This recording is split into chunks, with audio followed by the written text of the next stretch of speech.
Hoje eu quero falar com vocês sobre fé que se vê. Olhe para a pessoa do seu lado e diga: fé precisa ser vista. E aí isso pode gerar em você algum questionamento, tipo, mas eu achei que a fé era um sentimento? Eu achei que a fé era uma força? Eu achei que a fé era um espírito? Deixa eu te falar uma coisa, a fé precisa ser vista. Você está comigo? A fé precisa ser vista. Eu vou te dar um exemplo. Você sabe, e eu vou ficar falando nisso o ano inteiro, você sabe que agora a igreja tem ar-condicionado. Você pode dar um glória a Deus? Glória a Deus. Obrigado, Senhor. Os ar-condicionados da igreja são a expressão visível do que nós cremos. Você está comigo? Você lembra do ano passado, de novembro para dezembro do ano passado, aquele caldeirão que era aqui dentro, que você não conseguia nem prestar atenção na palavra, de tanto que você suava. Aí sabe o que a gente começou a crer? No ar-condicionado. E a gente começou a mover no reino do Espírito coisas que fizeram isso aqui se manifestar. Então você hoje está vendo o que a fé produziu. Eu amo isso, eu amo esse assunto. Veja, a Bíblia vai dizer em Hebreus capítulo 11, versículo 1, que a fé, ela é a substância das coisas que se esperam. Veja, você não esperava o ar-condicionado? A fé é a substância do ar-condicionado. Foi a fé que formou, moldou e gerou a manifestação do ar-condicionado. Ela criou o ar-condicionado. Ah, pastor, isso é bobagem. Quem fez o ar-condicionado foi a fábrica. Você ainda não entendeu. O homem levou a termo, avançou com o que a fé criou. A Bíblia diz assim: as coisas que se veem vieram das coisas que não se veem. Você entende isso?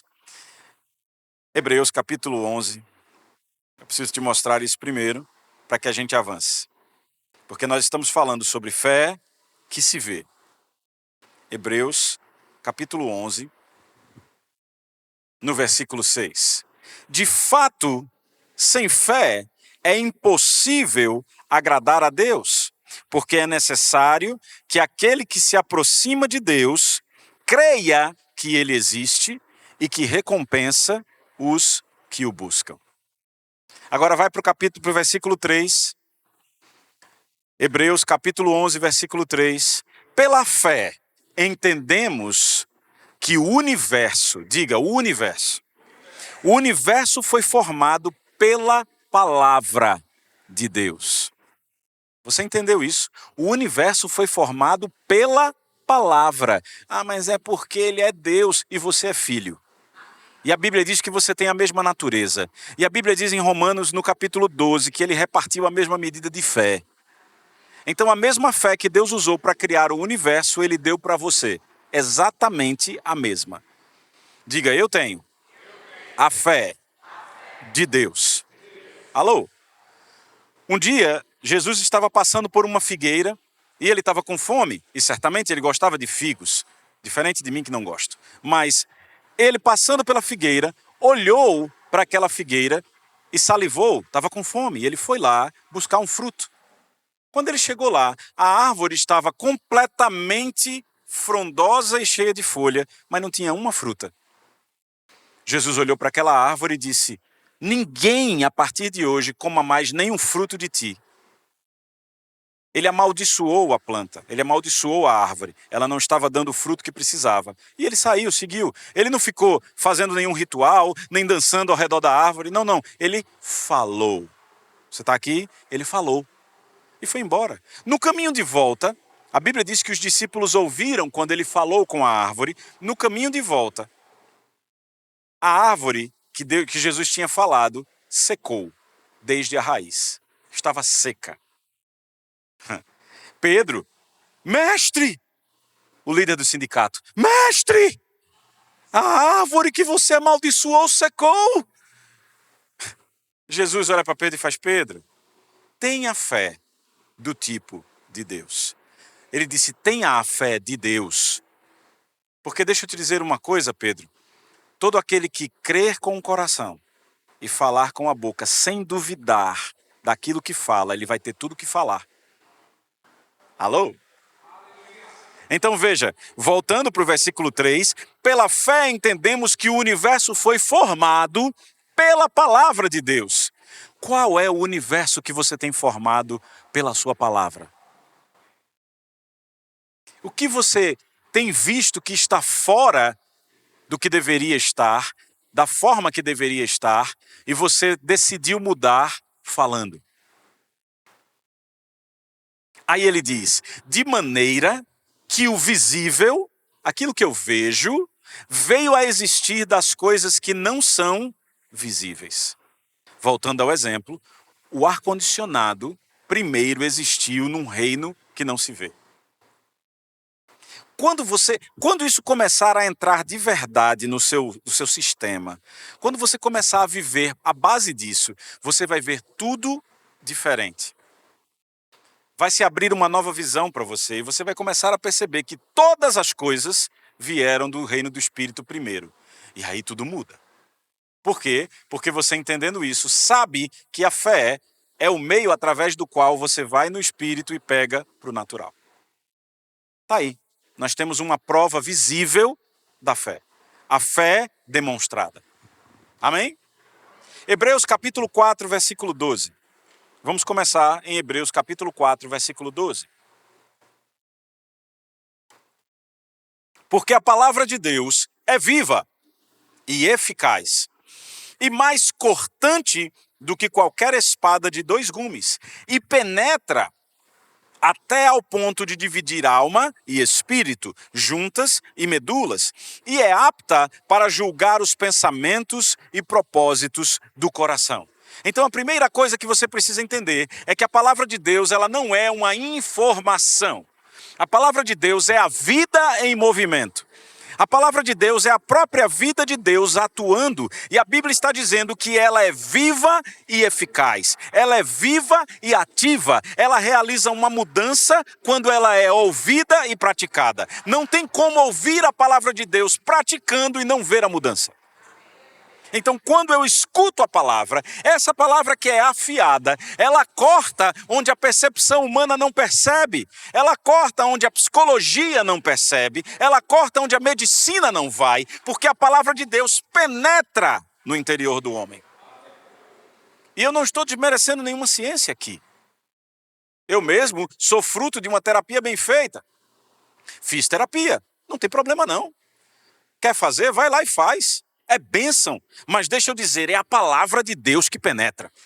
A terapia, ela fica numa superfície muito incipiente, muito superficial. É a palavra de Deus que vai fundo. É a palavra de Deus que discerne pensamento, motivo. É ela que acerta. Aleluia. O médico, ele pode saber qual é a causa, mas é a palavra que diz qual é a raiz. Aleluia. O médico, ele vai dizer, olha, isso aqui está sendo causado por isso. Mas a palavra de Deus vai dizer, olha, a raiz dessa enfermidade é essa daqui. Atue nela e seja curado. Aleluia. Sabe, em determinado momento, aleluia, meu Deus, Espírito Santo, onde você vai? Mas eu vou, eu gosto. Sabe, ele vai falando comigo à medida que eu falo com você. Um dia Jesus estava caminhando e ele encontrou um menino que não falava. E ele olhou para o menino e disse, espírito mudo e surdo, saia. Ele discerniu a raiz da enfermidade. Quando as pessoas passavam e viam aquele menino sem ouvir, sem falar, as pessoas olhavam e diziam, tadinho, é mudo. Ah, é surdo. Jesus olhou para o menino e ele entendeu que era um demônio. E ele disse, espírito mudo e surdo, saia. Veja bem, onde que eu quero chegar? João, abre lá por favor, Fernando, João capítulo 1, versículo 1. Evangelho de João capítulo 1, versículo 1 diz assim, no princípio, aleluia, era a palavra, diga a palavra. A palavra estava com Deus, a palavra era Deus. Versículo 14, do mesmo capítulo. E a palavra, tem escrito verbo no original, Logos, e a palavra se fez carne, diga Jesus, e habitou entre nós. Veja, quando você lê a Bíblia e decide trocar o nome Jesus por palavra, você vai entender tudo que eu estou te explicando. Jesus é a palavra. Então, voltando para o exemplo que eu te dei, quando a palavra viu o menino, ela discerniu a raiz da doença. Espírito mudo e surdo, saia. Você está comigo? Então, essa palavra, ela precisa ser entendida, alcançada, agarrada. A fé em Deus, ela não é um sentimento. Ah, que bonito você tem fé. Não, a fé em Deus é a vida que se move. A fé em Deus é a prática de uma vida que você recebeu. É a única forma de se relacionar com Deus. E a fé em Deus, ela é demonstrada por ação, não por drama. Ai, Senhor, eu creio! Oh, labata secretaria. Sim, e qual é o resultado? Se não tem resultado, não está crendo. Pode chorar, espernear, rodar, fazer o que você fizer. Todo o espetáculo que você fizer e os olhos virem. Se não tiver resultado, não está crendo. Às vezes, aquele irmão quietinho lá no fundo, que está falando, mas está falando num volume que ninguém está ouvindo. E ele está dizendo, em nome de Jesus, eu vou sair dessa situação, porque essa leve e momentânea tribulação trará para mim eterno peso de glória. Aquele irmão começa a ter resultado. E o outro irmão que está gritando não tem resultado nenhum, porque ele está falando da boca para fora, ele não crê. E eu não estou te dizendo que você não pode gritar. Essa é uma igreja onde se grita, essa é uma igreja onde se corre. Percebeu que a gente sempre deixa os corredores? Por quê? Para os corredores. Você ainda não está vendo, mas você vai ver. No futuro nós vamos colocar placas dizendo, corra nesse sentido, porque senão as pessoas podem trombar. Anote, você vai ver. Lucas capítulo 5, versículo 17. Lucas capítulo 5, versículo 17. Vamos chegar em algum lugar. E aconteceu que num daqueles dias Jesus estava ensinando. E achavam-se ali assentados fariseus e mestres da lei, vindos de todas as aldeias da Galileia, Judeia e de Jerusalém. Você entendeu o contexto? Jesus estava ensinando e tinha fariseus e mestres da lei vindo de todo canto. Todos os tampa de cruche, todos os elo do caramelo, todas as últimas Coca-Colas do deserto estavam sentadas para ouvir Jesus. E a Bíblia diz, e o poder do Senhor estava com ele, Jesus, para curar. Então veja, eu tinha poder, eu tinha o veículo do poder e eu tinha pessoas. Será que havia pessoas que precisavam de cura ali? Com certeza. Até agora não vemos cura. Vemos o poder e o veículo. Diga, potencial. Vieram então alguns homens trazendo um paralítico. Opa, chegou a doença. Vieram alguns homens trazendo um paralítico deitado num leito. Eles procuraram levá-lo para dentro e colocá-lo diante de Jesus. A fé tentando passar pelo conhecimento humano. Aleluia. Isso não está planejado, irmão. Isso está pela inspiração do Espírito. Eu estou falando o que o Espírito está falando. Eu amo quando isso acontece. A fé tentando passar pelo conhecimento humano, os mestres da lei cercando Jesus, e a fé tentando chegar. Porque o conhecimento humano, o intelecto, pode ser um obstáculo para a fé. Mas eu vou te mostrar que ela vai sempre achar o caminho. 19. E não encontrando uma forma de fazer isso, por causa da multidão, desistiram, foram para casa e disseram ao seu amigo, não tem jeito. Foi isso? Não. E não encontrando uma forma de fazer isso por causa da multidão, deram um jeito, subiram ao telhado. Ei, eles subiram no telhado com um paralítico numa maca. E por entre as telhas, desceram o paralítico no seu leito, deixando-o no meio das pessoas, diante de Jesus. Aí o versículo 20 diz, vendo-lhes a fé. Jesus disse ao paralítico, homem, seus pecados estão perdoados. Jesus viu a fé. Como foi que ele viu a fé? Uma luz multicolorida? Não. Uma ação. A gente vai descer esse homem e ele vai chegar no poder. O poder está ali e eu estou aqui. O que vai me levar daqui ao poder é a fé. Aleluia. Aleluia. Atos capítulo 14. Eu estou quase correndo aqui, aleluia. Meu Deus, aleluia. Atos capítulo 14, versículo 8. Em Listra, agora já Paulo, tá? Jesus já morreu, ressuscitou e subiu. Atos 14, versículo 8. Em Listra, costumava estar sentado certo homem aleijado, paralítico desde o seu nascimento, e que nunca tinha conseguido andar. Eu amo como a Bíblia é detalhista. Esse homem ele era aleijado, paralítico desde o nascimento e nunca tinha conseguido andar. Você entende? Tá claro o cenário?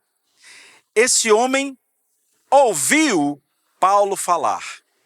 Quando Paulo fixou nele os olhos, viu que ele tinha fé para ser curado. 10. Disse a ele em voz alta: levante-se direito sobre os pés. O homem, ele nunca tinha conseguido se levantar. Ele saltou. Mas para que isso acontecesse, no versículo 9, Paulo fixou os olhos nele e viu que ele tinha fé. Jesus viu a fé, Paulo viu a fé. Você consegue ver a fé do seu pastor? Você consegue ver a sua própria fé como igreja? Porque a fé se vê. Por isso que o tema de hoje é a fé que se vê. Existe uma diferença que muita gente ignora. Há uma diferença muito grande entre você concordar com a mente e ter fé. Eu posso dizer assim: rapaz, Deus cura, e você estar enfermo. E eu digo, Deus cura, e você diz, amém, pastor, Deus cura. Você concorda, mas não está curado. Não manifesta a cura. Você não teve fé, você apenas concordou. Tem gente que chora dizendo, eu creio, eu creio, eu creio, eu creio. Isso é desespero misturado com religião, isso não é fé. A fé não precisa se debulhar de lágrimas, a fé crê. Não tem sentimento envolvido na fé. Eu vou repetir, não há sentimento envolvido na fé. Quando você confunde fé com concordância mental, quando você confunde fé com sentimento, isso é igual a frustração. Você acha que está crendo e não vê o resultado. E aí, como você não vê o resultado porque não creu de verdade, você chega para mim e diz, fé não funciona. Lembra de Naamã? Quem aqui conhece a história de Naamã? Aquele general que teve lepra. E o profeta disse, você vai mergulhar 7 vezes no rio. Se Naamã tivesse mergulhado apenas 5, ele não teria sido curado. Veja, há uma ação correspondente. São 7 vezes. Se ele tivesse mergulhado 6, ele não teria sido curado. E se ele não tivesse sido curado, ele ia escrever em suas memórias como a fé não funciona. Mas você não pode basear a fé e a palavra de Deus na sua experiência, porque não é a sua experiência que determina a palavra, é a palavra que pode determinar a sua experiência, se você crer. Você está comigo? Então a fé é um padrão. A fé vem sempre com uma demonstração. Deixa eu te explicar uma coisa, muitas vezes as pessoas, os crentes, as igrejas e até os incrédulos, eles buscam milagres. E não tem nada de errado nisso. Uma pessoa que está numa situação desesperadora, ela precisa de um milagre. E Deus é um Deus de milagres, sim. Esses milagres, eles surgem como um sinal. Só que milagre não necessariamente é algo que vai permanecer. Ele pode acontecer agora e daqui a uma semana o efeito passar. Porque o milagre é um sinal. Quando Deus usa de milagres, Ele está dando um sinal para abrir o acesso para que a fé contínua entre. Alô? Então, uma pessoa precisa de um milagre, é um paralítico, ele precisa de um milagre, ele é curado, ele levanta. Abriu-se um espaço para a fé entrar. E essa fé tem que ter efeito contínuo. Senão, ele volta para a cadeira de rodas. Quantas vezes eu não já vi isso? Pessoas sendo curadas ou foi curada instantaneamente. Daqui a pouco essa pessoa começa a desanimar e volta para a condição que estava. Eu costumo dizer, e eu sou a prova viva disso, que um milagre ou uma manifestação, uma cura progressiva, ela é melhor no sentido de sustentabilidade do que uma cura instantânea. Tem gente que quer ser curado imediatamente. Não tem problema. Dependendo da situação, a pessoa precisa.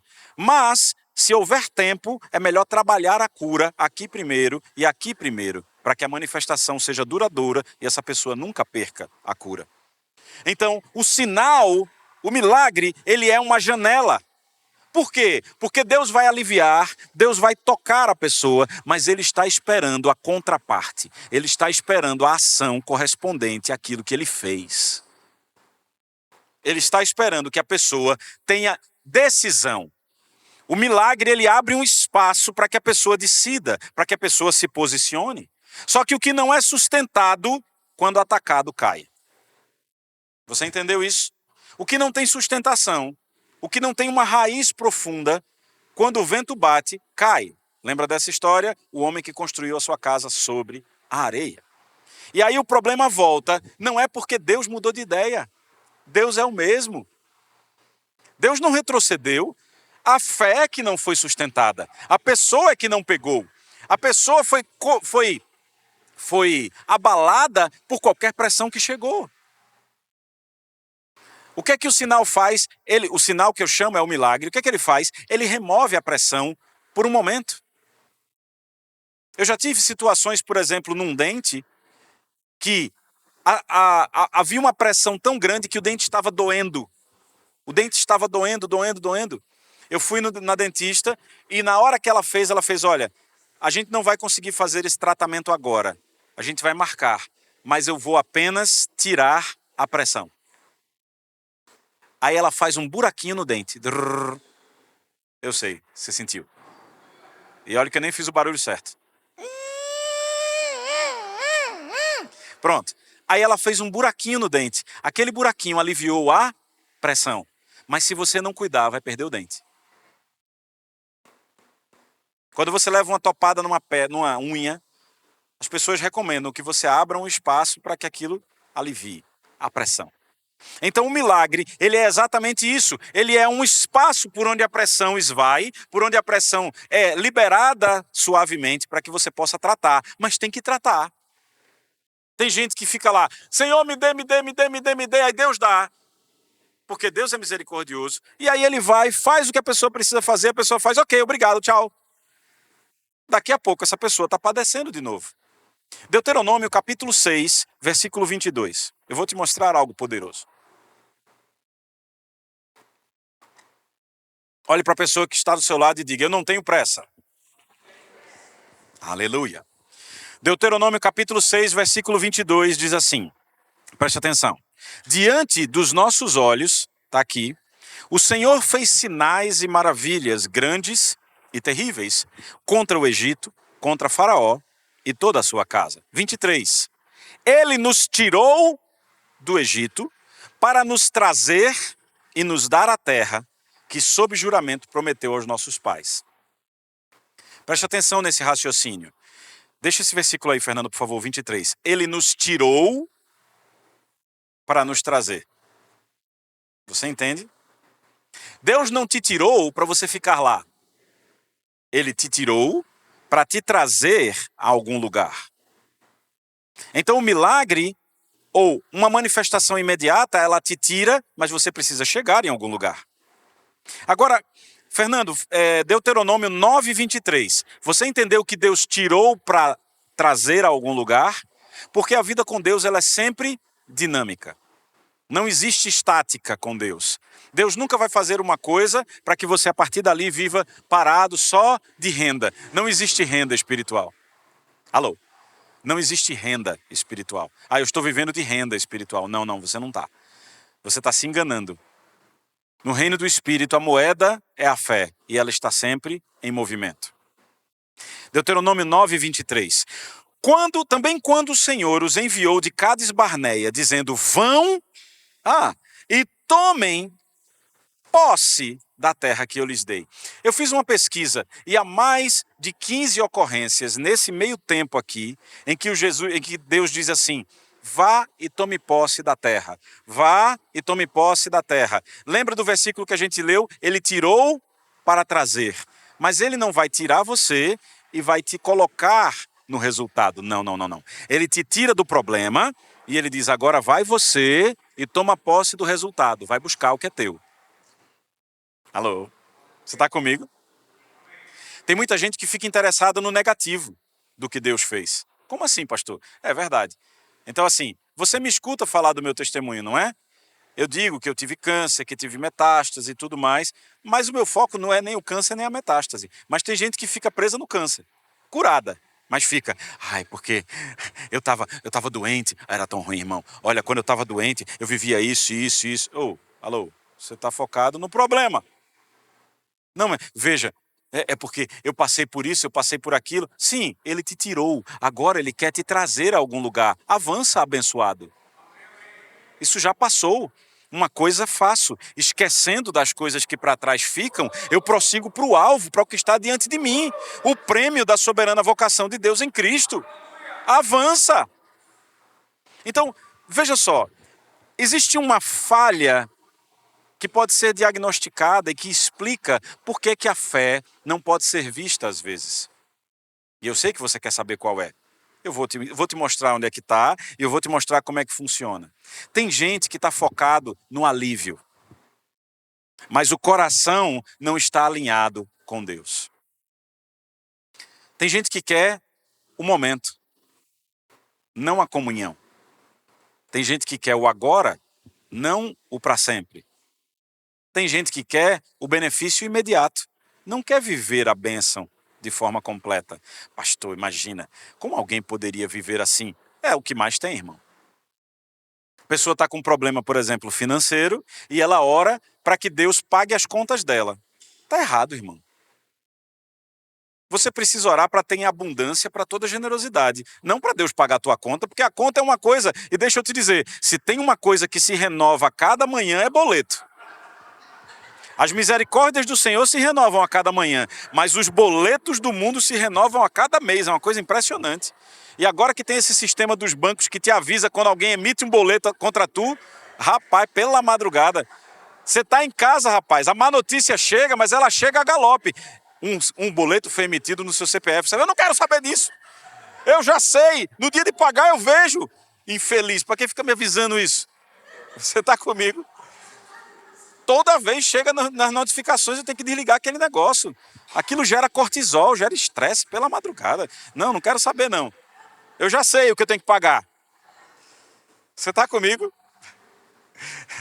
Então, as pessoas querem alívio imediato. Deus não é alívio imediato. Deus é socorro bem presente na hora da angústia, sim. Mas Ele também deseja ser o consolador que está com você em todo o tempo. Quando você quer alívio imediato para uma situação sua, você está sendo egoísta. Porque 2 Coríntios, no capítulo 1, ele vai falar que o Deus de toda consolação consola você, para com essa consolação você consolar outro. E você está querendo só para você. Ah, Deus me ajuda, resolve minha situação. Sim, ele vai resolver, mas a partir daí você vai resolver a situação de alguém? Ou você vai ficar só deitado na redinha, usufruindo do que você recebeu? Ei, Deus está falando com você, irmão. A pergunta é, onde está seu tesouro? É por isso que a fé de muita gente não é vista. Por que a fé de algumas pessoas se sustentam e a fé de outras pessoas não se sustentam? Por que é que algumas pessoas transformam esse sinal, esse milagre em vida e outros perdem tudo? Por causa do coração. Mateus capítulo 6, versículo 21 diz, onde estiver o seu tesouro, 6:21 de Mateus, aí estará também o seu coração. Jesus não está falando de emoção, Jesus não está falando de momento, Jesus está falando de direção por dentro. Jesus está falando do coração. O foco da vida é o coração. De tudo que você deve guardar, guarde o coração. Dele procedem as saídas da vida. Então existe um centro de gravidade espiritual no coração. Eu não sei se você sabe, mas a gravidade ela puxa tudo para baixo. É um poder magnético. E o coração é o centro de gravidade do seu espírito.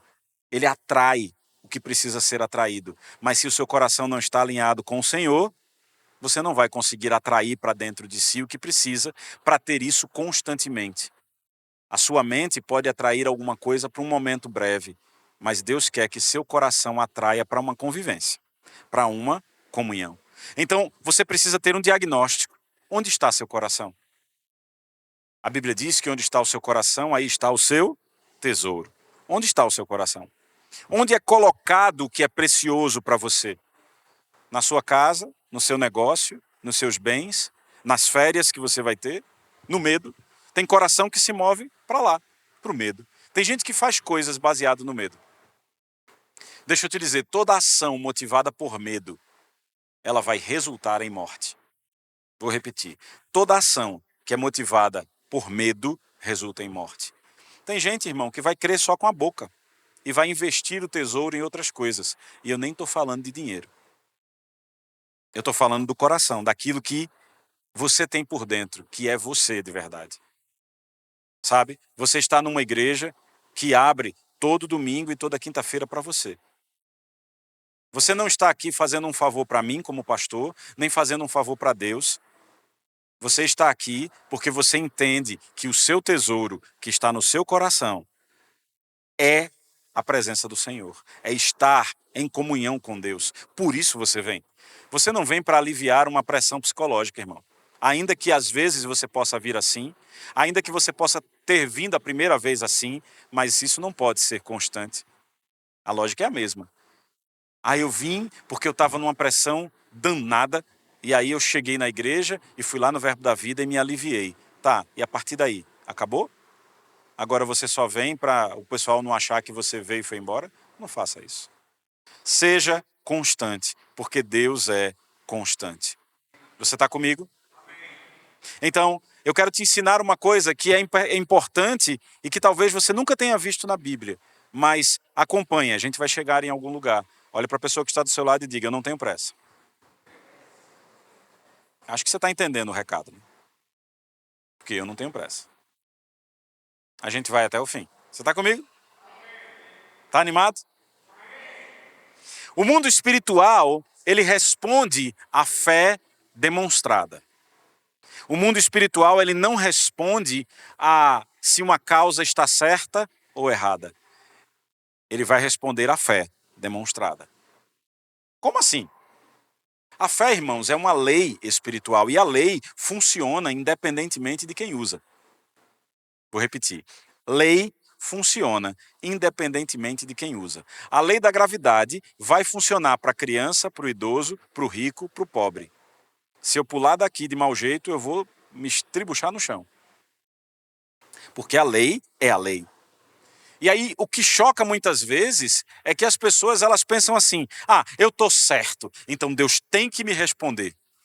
Eu tenho razão no meu pleito, eu tenho razão no que eu estou pedindo, então Deus tem que fazer. Não funciona assim. Deus não tem que nada.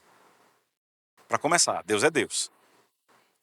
Agora, se você alinha o princípio e o padrão, e se você vai a Deus em fé, Ele não tem como não responder. Por quê? Porque ele falou e ele disse, Jesus disse, tudo aquilo que pedirem ao Pai em meu nome, crendo receberão. Eu farei. Alô? Você está comigo? Então veja só, no mundo espiritual, o que vai perdurar, o que vai resistir, é vida em movimento. É isso que precisa acontecer. Não é um discurso correto. Não é eu tenho razão e as suas razões, isso não se sustenta. É a vida que se move. Isso é um princípio.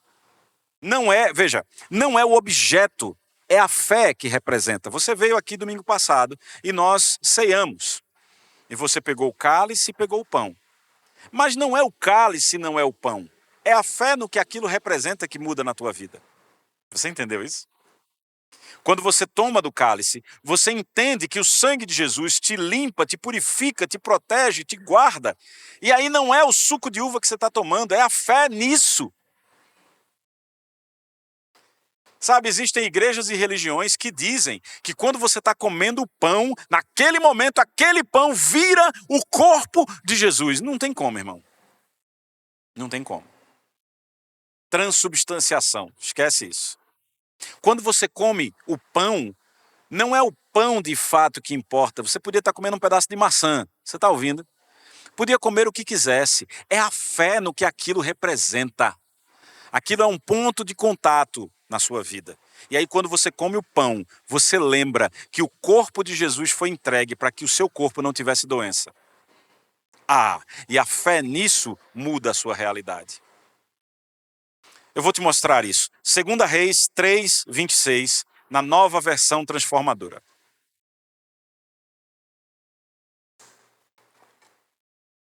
Você vai ver uma coisa assustadora, mas não se assuste. Veja bem. 2 Reis 3, 26, na NVT. 2 Reis, capítulo 3, versículo 26, na NVT. Ali está. Quando o rei Moabe percebeu que estava perdendo a batalha, pausa. Não tem como eu ler sem te explicar. Existia um rei chamado Moabe, certo? Então, essa guerra que estava sendo tratada aqui, o rei de Israel, o rei de Judá e o rei de Edom, eles se juntaram contra esse rei que estava aqui, certo? Então, esse rei que estava aqui estava lutando contra 3 reis. Então, imagine, ele estava em desvantagem. Ele ia perder a guerra. Ele sabia que ele ia perder a guerra. Então, ele diz assim, quando o rei de Moabe percebeu que estava perdendo a batalha, liderou 700 homens com espadas numa tentativa de romper as linhas inimigas próximas do rei de Edom, mas fracassou. O que aconteceu?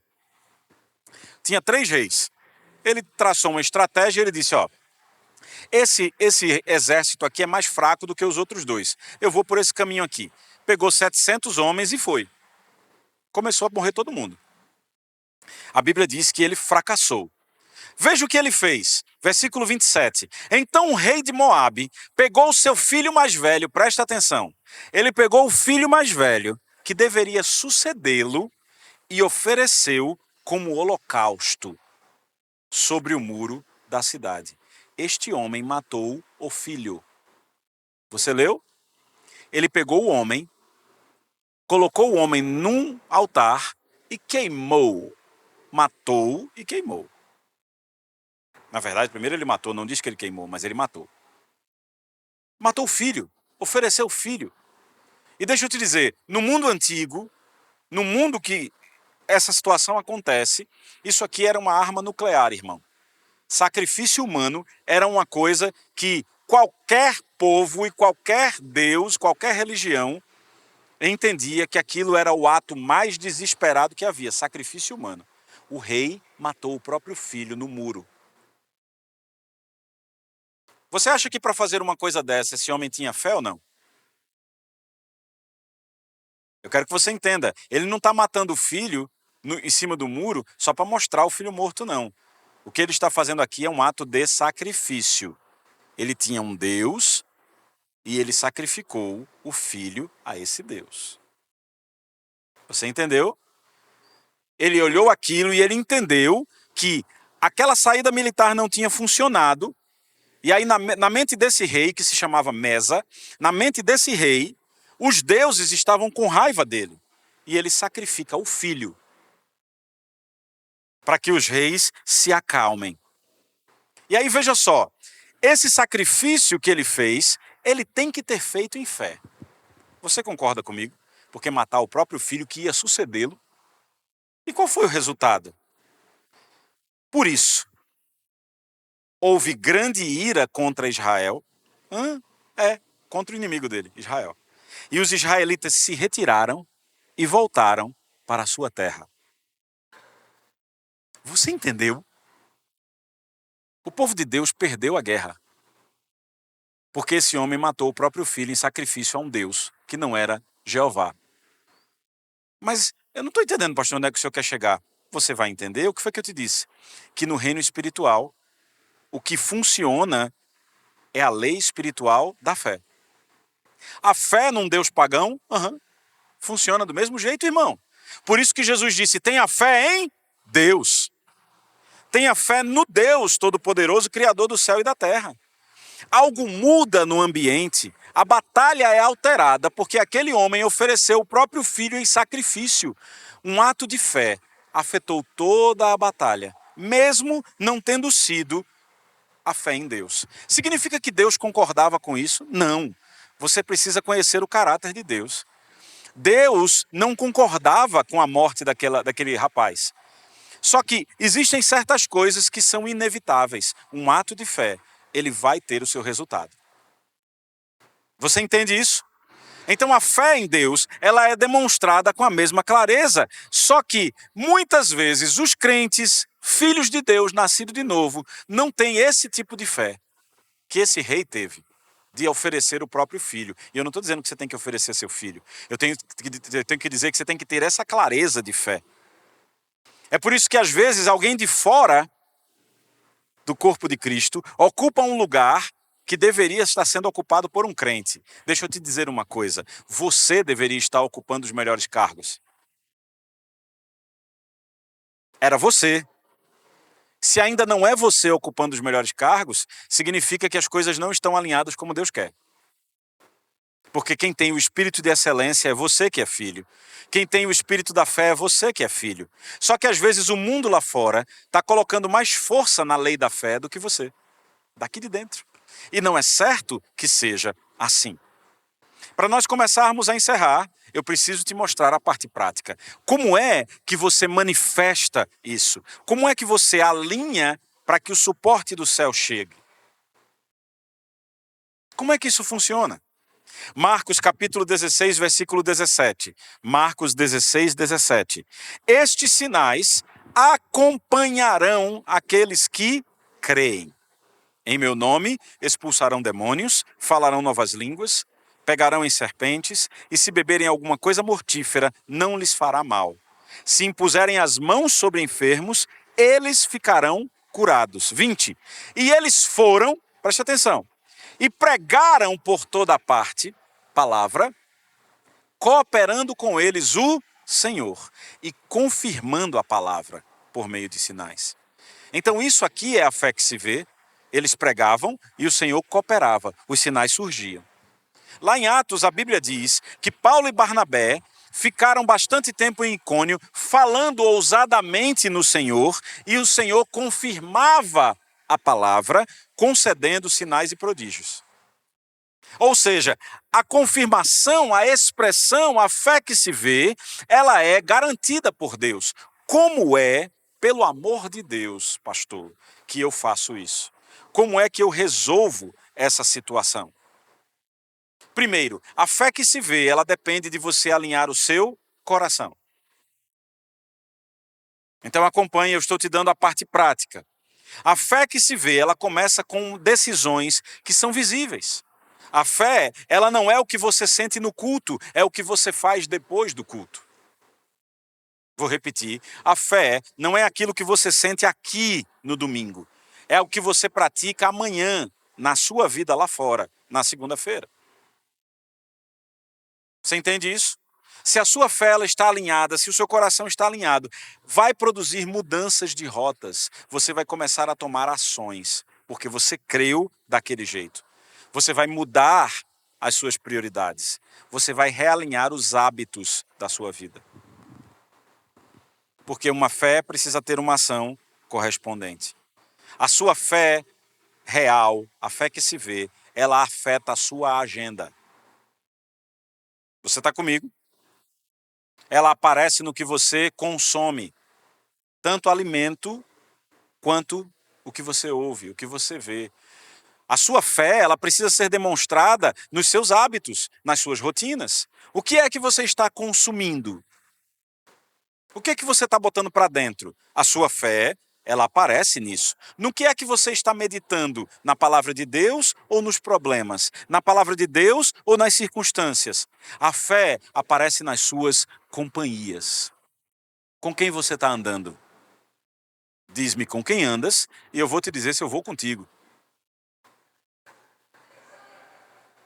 Você entende? Quando Jesus entrou na casa daquela menina doente, todo mundo chorando, desesperado, a situação não era favorável para a fé. A menina morta, Jesus olha para aquilo, vê todo mundo chorando, as carpideiras. Jesus disse, sai, todo mundo, sai, todo mundo, sai todo mundo.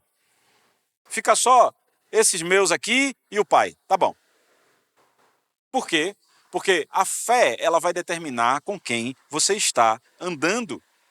Isso determina a sua vida cristã, irmão. Escute isso. Cuidado com quem você está andando. Cuidado com as suas companhias.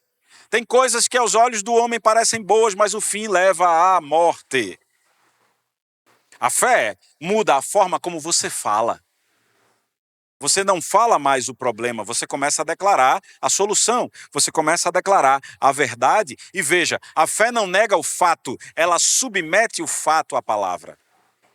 Ela diz, ei, venha cá, venha ver o que meu pai diz na palavra dele. Você entende?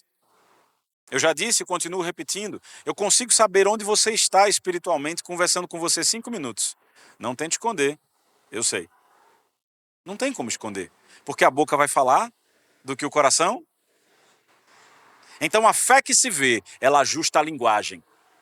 A fé que se vê não diz eu não consigo, a fé que se vê diz eu vou fazer, vai dar certo, vai dar certo. Vocês viram que eu fico o tempo todo dizendo vamos chegar em algum lugar, vai acontecer, fica tranquilo, vai dar certo, vai dar certo. A fé que se vê, ela produz movimento, eu já te falei, a fé não é estática. Aqueles homens, amigos do paralítico, eles se moveram e acharam uma solução. A fé que se vê, ela interrompe a ordem natural das coisas. Ei, calma, não vai ser assim não, tá bom. Eu sei que esse é o normal, mas espera aí. É necessário que isso aqui mude, porque precisa mudar esse quadro aqui, esse quadro precisa ser mudado. Você está aqui, a fé que se vê, e o louvor pode subir, a fé que se vê, ela assume a responsabilidade. O grande problema das igrejas e o grande problema do corpo de Cristo, o grande problema dos cristãos no mundo é não querer assumir responsabilidade. Quer ser servido. Eu, como pastor, vim para te servir, eu estou aqui para te servir, sem dúvida. Mas eu não estou aqui para fazer por você. Você entendeu isso? Eu não vou fazer por você. Eu posso te socorrer durante um tempo, orar com você, pegar junto em oração, crer com você, declarar com você. Mas deixa eu te dizer, se você desejar ter essa realidade e essa rotina para o resto da sua vida, eu vou estar aqui porque eu estou para te servir, mas eu não vou estar feliz com o caminho que você está tomando, porque Deus não vai estar. Deus não quer que você viva o tempo inteiro dependendo da oração de alguém. Deus quer que você creia e você ore e você determine. Pare de dizer Deus vai fazer, levante-se e faça. Ah, porque Deus vai fazer. Não, diga eu vou me posicionar na palavra. Eu vou tomar uma posição. E ei, Deus já liberou o poder. O poder para curar estava naquele lugar onde Jesus estava. Foram os amigos do paralítico que resolveram, pela fé, ir até o poder. Alô, o poder não foi até eles, eles foram até o poder. Você entende isso? O poder, ele está disponível. A Bíblia é muito clara, Jesus disse, olha, todo o poder é dado a vocês, agora vão. Eu estou dando o meu poder pela autoridade, vocês têm autoridade, façam. Todas quantas são as promessas de Deus, tem nele o sim, mas é você que diz o amém. Você precisa dizer o amém. Não existe passividade com resultado no reino. É ação, é ação. Precisa fazer, precisa se mover, precisa sair do lugar e fazer. Você entendeu isso? Fique de pé, vamos orar.